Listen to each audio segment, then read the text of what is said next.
নমস্কাৰ, চৰকাৰী কৰ্মচাৰী আৰু পেঞ্চনৰ লগত জড়িত এটা গুৰুত্বপূৰ্ণ খবৰ ভিডিঅ'টোৰ যোগেদি জনাব বিচাৰিছোঁ। কেন্দ্ৰই হওক বা ৰাজ্য চৰকাৰেই হওক, তদৰ্থ ভিত্তিক কৰ্মী নিযুক্তি দি কাম চলাই নিব নোৱাৰিব।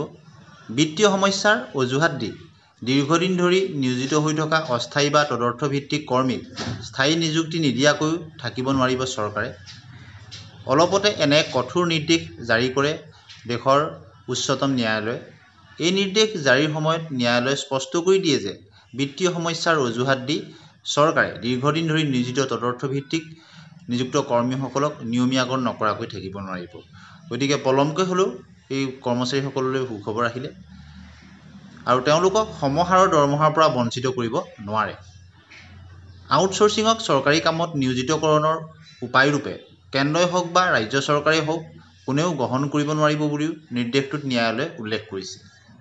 ন্যায়াধীশ বিক্ৰম নাথ আৰু ন্যায়াধীশ সন্দীপ মেহতাৰ এখন বিচাৰপীঠে এই নিৰ্দেশনা জাৰি কৰি কয় যে তেওঁলোকে এক গুৰুত্বপূৰ্ণ মন্তব্য দিছে আৰু কৈছে যে যি কাম মজ্জাগতভাৱে স্থায়ী তেনে কামত নিকা নিযুক্তিৰ পৰা ফালৰি কাটি আৰু অনিশ্চয়তাত বৰ্তাই ৰখাত আউটচোৰ্চিঙৰ সহায় ল'ব নোৱাৰিব। আউটচোৰ্চিঙে ভাৰসাম্য মিলাব নোৱাৰে। যি কাম দিনৰ পিছত দিন ধৰি আৰু বছৰৰ পিছত বছৰ ধৰি চলি থাকে তেনে কামৰ ক্ষেত্ৰত চৰকাৰে অনুমোদিত কৰ্মচাৰী আৰু নিযুক্তি ব্যৱস্থাৰ বাস্তৱৰ প্ৰতিফলন ঘটাবই লাগিব। এনেদৰে ন্যায়াধীশগৰাকীয়ে উল্লেখ কৰে। উত্তৰ প্ৰদেশৰ শিক্ষা বিভাগৰ দিন মজুৰি কৰা শ্ৰমিকসকলে দাখিল কৰা এক আবেদনৰ ভিত্তিত ন্যায়ালয়ে এই ৰায়দান কৰে। গতিকে বিত্তীয় সমস্যা আৰু খালী পদ নথকাৰ অজুহাতত উত্তৰ প্ৰদেশ উচ্চ শিক্ষা সেৱা আয়োগে এইসকলৰ চাকৰি নিয়মীয়াকৰণ অস্বীকাৰ কৰে। আয়োগৰ এই স্থিতিক প্ৰত্যাহ্বান জনাই শ্ৰমিকসকল উচ্চতম ন্যায়ালয়ৰ দ্বাৰস্থ হয় আৰু ৰায়দানত ন্যায়াধীশ নাথে লিখে যে অস্থায়ী কৰ্মীৰ চাপ লগাই দীঘলীয়া সময় ধৰি নিয়মীয়া কাম আদায় কৰিলে লোক প্ৰশাসনৰ ওপৰত থকা আস্থাত খহনীয়াৰ সৃষ্টি হয় আৰু সমসুৰক্ষাৰ প্ৰতিশ্ৰুতিলৈ প্ৰত্যাহ্বান আনে। গতিকে কৰ্মচাৰীসকললৈ সুখবৰ আহিল উচ্চতম ন্যায়ালয়ৰ পৰা। গতিকে এই সম্পৰ্কত ন্যায়ালয়ে লগতে কয়, ৰাজহুৱা নীতিত নিশ্চিতভাৱে বিত্তীয় কঠোৰতা থাকে, কিন্তু এই যি অনিশ্চিত নিযুক্তিত অগ্ৰাধিকাৰ দিলে তাৰ কাৰণ সাক্ষ্য প্ৰমাণসহ চৰকাৰী বিভাগসমূহে ব্যাখ্যা কৰিবই লাগিব বুলি ন্যায়ালয়ে নিৰ্দেশ জাৰি কৰে।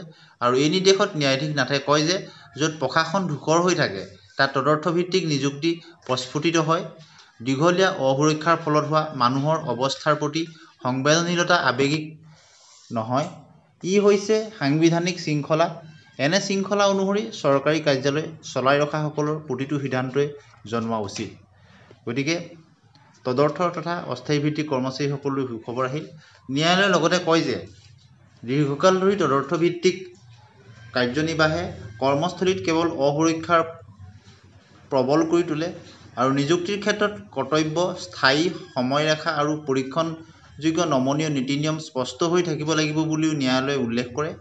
আৰু এই সম্পৰ্কত ন্যায়ালয়ে আৰু কয় যে এক সাংবিধানিক নিয়োগ কৰ্তাৰূপে ৰাষ্ট্ৰই এক উচ্চতৰ মান বৰ্তাই ৰখা বুলি ধৰা হয়। গতিকে চৰকাৰে স্থায়ী কাম কৰা কৰ্মীসকলক অনুমোদিত পদত নিযুক্তি দিব লাগিব, আইনগত নিয়োগৰ বাবে এক বাজেট সৃষ্টি কৰিব লাগিব আৰু ন্যায়িক নিৰ্দেশনাসমূহ আখৰে আখৰে ৰূপায়ণ কৰিব লাগিব।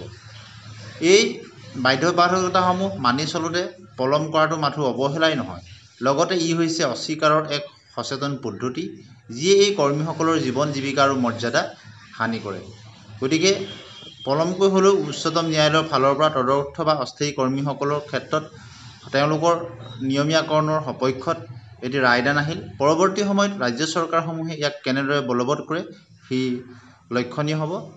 আজিলৈ আহোঁ, ধন্যবাদ।